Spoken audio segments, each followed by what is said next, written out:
sound of your step, reminding me of the snow that winter before I left for good. This is Tigger Salam for Tadias magazine, and I'm sitting here with Meklit Hadero at Le Poisson Rouge, right after her show. How you doing?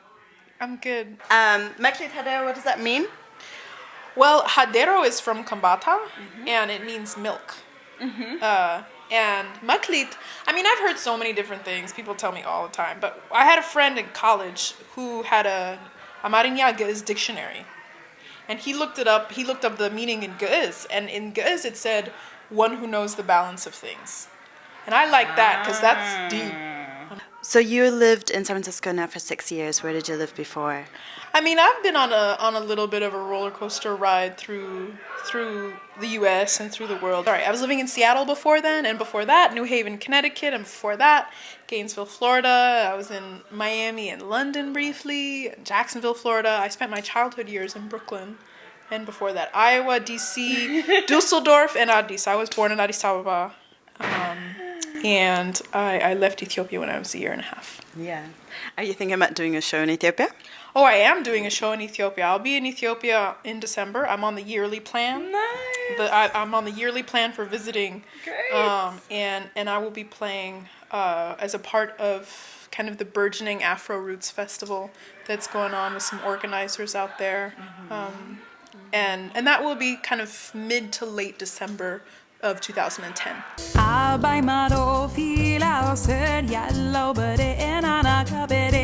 I caught you singing Ethiopian in Amharic, and you don't speak Amharic, but you sing beautiful in Amharic. How is that? I mean, how does that feel?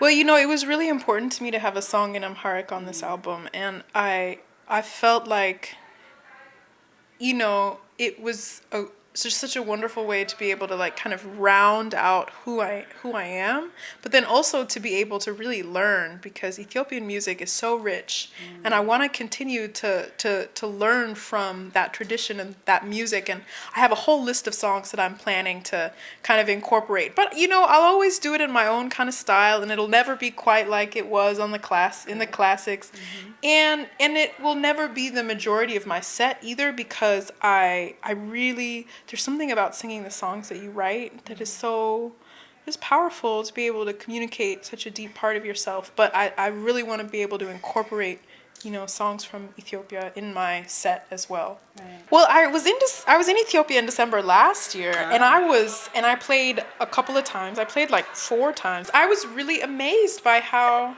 positively people really responded. And I have to say, like, anytime there's any kind of press about me, like my email box is flooded and my Facebook is flooded with messages from Ethiopians from all over, including Ethiopia, as well as the diaspora. And it's like, they're like, we're proud of you. We feel like you're representing us in a way that we've never been represented before. And we're proud of you and we love you, and keep doing what you're doing. And it's so moving. It's so incredibly moving. I'm just like humbled by the support that Ethiopians have given me. Which one is one of your favorite songs? Right now, maybe Walk Up, just because that song to me, which is actually not a love song, but is about moments of breaking through. Because I feel like that's kind of what is happening in my life right now. So it's like you write something and then I find that I've grown. As I've grown, the song has grown with me, because that theme is such a relevant part of what I'm going through right now. And I'm so grateful, you know, this is a really great time for me. Great. Your first night in New York, did you ever think about doing this? Well, you know, I've wanted to play in New York for a long time, but was really waiting for the right moment.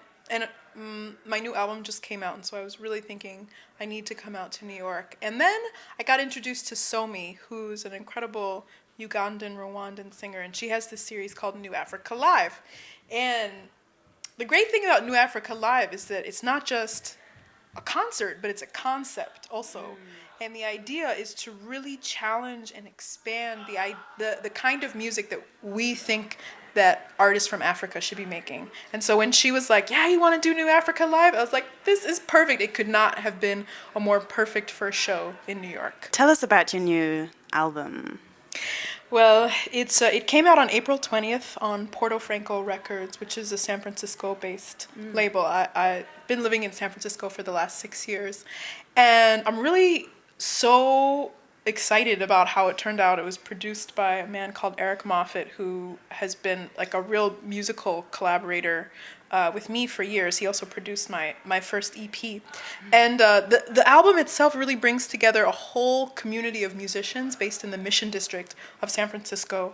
And so it has a kind of capturing of this time that I've spent in San Francisco, but then it's also really been such a breakthrough moment. It's been received so well, just both in San Francisco and California and New York and beyond. It's really been received nationally in a way that I was not expecting. So I'm pretty thrilled about. And when did this whole journey started? Well, I always sang, but the journey is like really taking music more seriously and really realizing that it was my path. Started when I moved to San Francisco in 2004, and just has snowballed just so dramatically. Like every year has been blossoming, I was so excited. Yeah. This Sally. But But you know what I'm really looking forward to right now is writing more songs. Like I can't wait. I feel like I've been collecting inspiration in a way where it's just like, it's about to come to the surface. And because a lot of this year has been about getting this album out. So it hasn't been as much about writing new music. So I'm ready to like sit down and just like let the songs come out. Nice. How long did it take you for this album to come out? Well, put together? It was we recorded in July of 2009 and did most of the recording in about 8 days. And we finished mixing and mastering it in November, and it was done by December. But then in terms of like the design and all that stuff, that takes a few more months. So we didn't have it in our hands until I think the very beginning of March.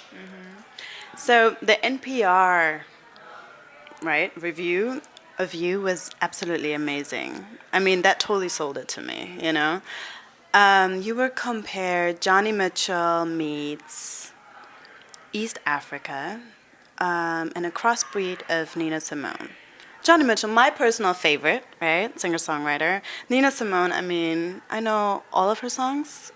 How does that make you feel? I feel like what it's saying more is when I look at that, I see it as those are the people that I look up to.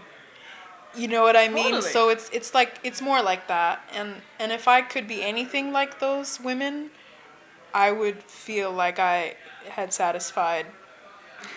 Where the sound of your step reminded me of snow, that winter before I left for good. And the knock that you knocked had an accidental rhythm, yeah.